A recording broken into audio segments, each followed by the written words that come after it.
So, we've kind of come full circle, haven't we? When I covered SSX Tricky back in April of last year, I did so because at the time, SSX Tricky was personally my favorite video game, period.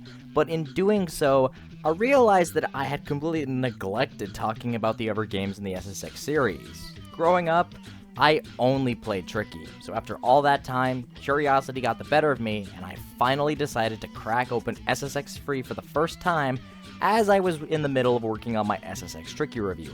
I played the game in small chunks as I worked on my Tricky review, but after I finished that review, I diverted all my attention towards SSX Free for the next few weeks. If you've seen my SSX Free review, which, by the way, link is in the description in case you haven't seen it, you know that I ended up falling in love with the game, and, to my own surprise, eventually grew to strongly prefer it over Tricky in terms of gameplay.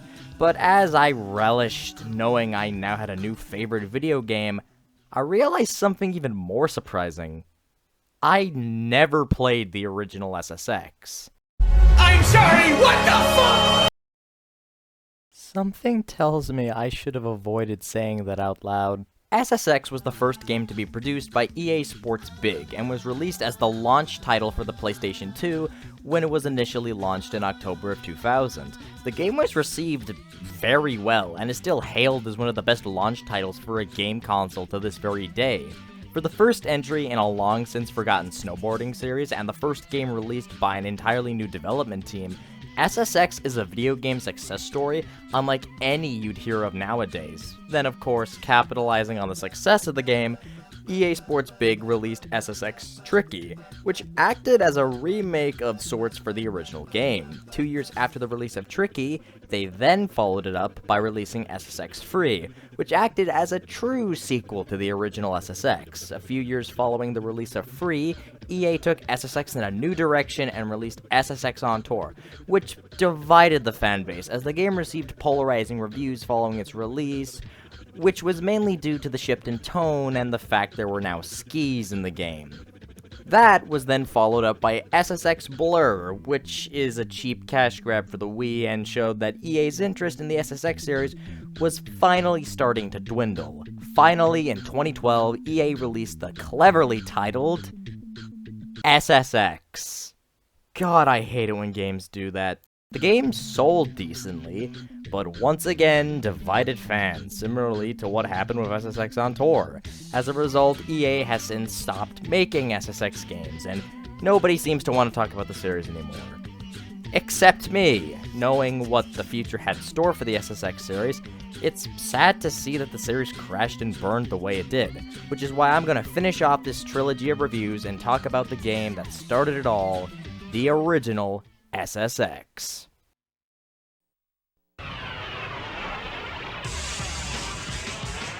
Prêt pour la fête? Sweeter than candy. Mr. Jones in the house, yo! Come on! Get it all.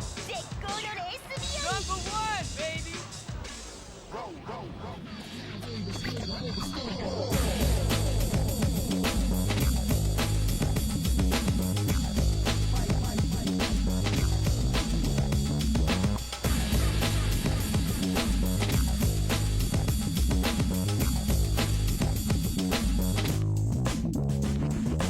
First things first, this game looks pretty good for early PS2. All the courses look appealing and all have their distinctive looks to them, making them stand out from one another, a problem that wouldn't become more apparent until the later entries in the series. All the character models also look great. Except for Zoe's hair. I don't know why, but her hair looks like it could literally blind a dude if the wind so much as blew in the opposite direction. I'm aware that's more of a nitpick than an actual complaint, but I'm only nitpicking because aside from that, the game's presentation is practically flawless for early PS2. All of the shine and polish you would expect from an early PS2 game is here and on full display, which surely must have blown people away when the PS2 initially launched. The soundtrack is also practically flawless, as is usually the case with the SSX games. The soundtrack is filled with songs that'll get your blood pumping and will make you want to spin through the air like a maniac, while others will make you want to rush down the track at Mach speed and leave the competition in the dust. There are lots of songs here that would even make a return in SSX Tricky. such as the tracks Slay Border and Finnish Symphony. Unfortunately, the game would also see the only appearances of songs such as Surprise Package and Vengeance of the Four-Quarter Beat. I haven't much more to say on the game's soundtrack. If I tried to explain why the soundtrack is amazing, I'd be beating a dead horse that everyone else who has covered this game has curb-stomped into a mushy paste at this point. So, all I'll say is this. The soundtrack is good, listen to it online, end of story. SSX plays a lot like the games that came after it, but is simple in comparison. As this was the first game in the series, the gameplay is simple to get a hang of. You can still grind on rails, do tricks with the triggers, and the basics of an SSX game are still here. The gameplay is still as fun as ever, and pulling off tricks will never not be satisfying. Since this game is the starting point for the formula that the later games would then later use and improve upon, there's no uber moves, or wide open mountains, or good grinding. I'll get to that later. It's just you and your boards.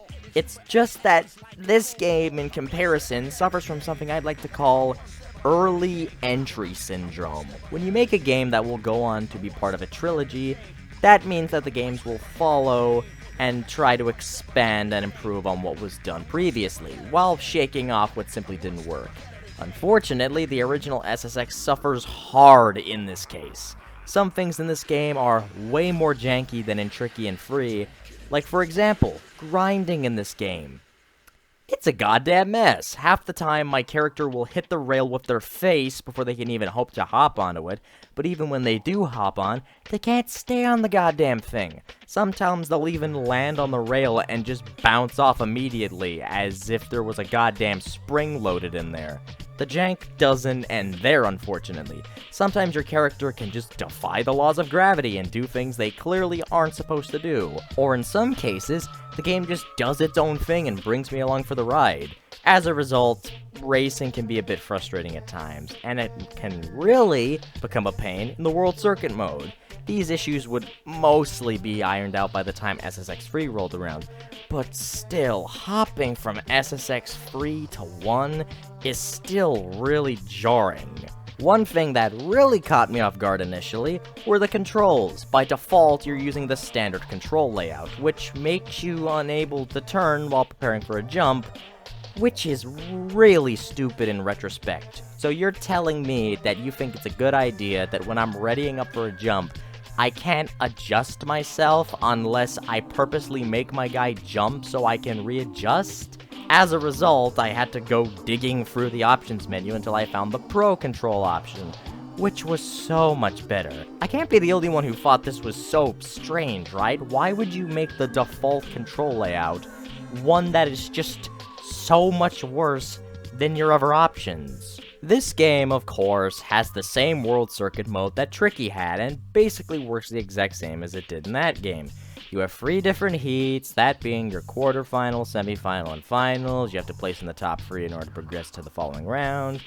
At this point, I'm frolicking around a dead horse at this point. Like in the other games, your placement prior to the final race doesn't really matter. You can come in first in the quarter and semis, and then fuck up in the final race. You don't get the medal, you have to start all the way back at the quarterfinals.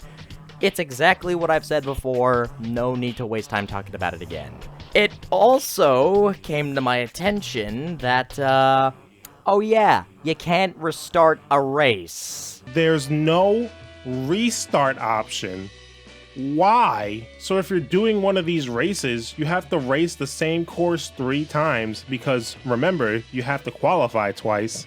But if you lose the 3rd time, you have to start all over from the first qualifying race again. Imagine losing a race like this.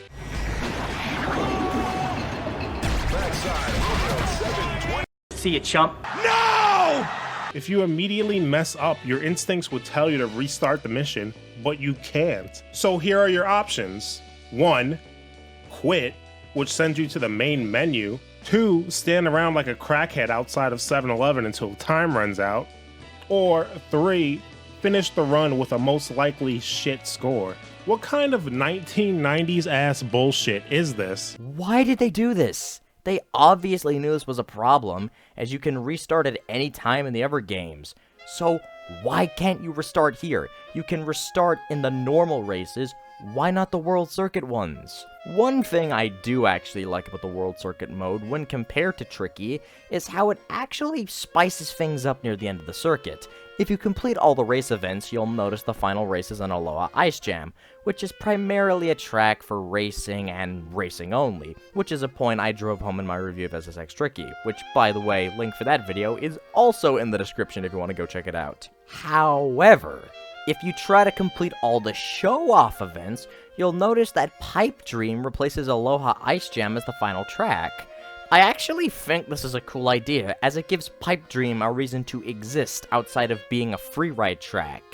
Makes you wonder why they didn't do this in Tricky, but I digress. Unfortunately, this version of Pipe Dream is pretty bland when compared to its counterpart in Tricky. It's nowhere near as colorful or exciting as its younger brother, and looks like it was thrown together with beta assets from early on in the game's development in an attempt to add one last bit of content before it was thrown out the front door. Speaking of show-off, it's here, and it's so underwhelming compared to its Tricky counterpart. It works the exact same as it did in Tricky. Race down the course, hit massive tricks, get point multipliers, beat the high score. The one thing that keeps this game show-off mode from being on par with Tricky's is that there's no additional ramps or rails added to the tracks. In Tricky, they added additional ramps and rails in order to give the player more opportunities to score points and even discover shortcuts they might have missed the first time. This opened up tracks that might have not been too trick-friendly and allowed the player to more easily hit tricks. In SSX, all you do is race down the track like you normally would, with the only addition being the point multipliers. This severely damages the mode's replayability, and as a result, I never found myself revisiting this mode out of the World Circuit. As for the tracks, these are some of the best courses you can travel down in any game I've ever played. None of them are remotely identical, and are all varied in terms of color palette, track design, and theming. My favorite track is still Mercury City, as it was in SSX Tricky, although I do prefer Tricky's take on the track. Not just that, but I think this game's version of Aloha Ice Jam is so much better than the version in Tricky. It feels like a fitting climax to the World Circuit mode, and it's a memorable finale. No matter if I'm soaring into the sky in Tokyo Megaplex, or exploring the open mountain in Untracked, every track in this game has something to offer to the player, which I can respect. As for the customization, it's the exact same as it was in Tricky. You're stuck to only being able to equip entire outfits, meaning that you lose the mix and match aspect of freeze customization. The outfits are also still locked behind the trick book, which I actually failed to mention in my original review of SSX Tricky. All I'm gonna say is this: the trick book locks the costumes and forces you to perform overly complicated tricks in order to earn them. You can check out these tricks anytime you want in the pause menu, but honestly, don't use the trick book. In fact, I hope they never bring the trick book back ever again, because forcing me to perform overly complicated tricks to earn a costume is not my idea of fun. Why can't you just lock the boards behind the races and then lock the outfits behind show-off? Would that really kill the developers to just make one change that would literally fix the entire mode? Am I crazy?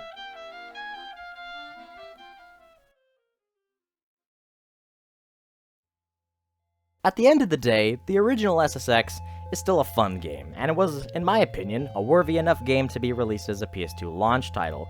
What would follow after this game would be two of the greatest sequels in gaming history.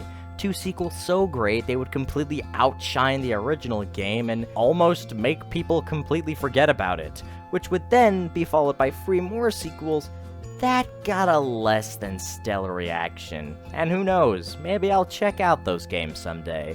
But anyways, thanks for stopping by. If you enjoyed this trilogy of SSX reviews, don't forget to leave a like and subscribe to the channel.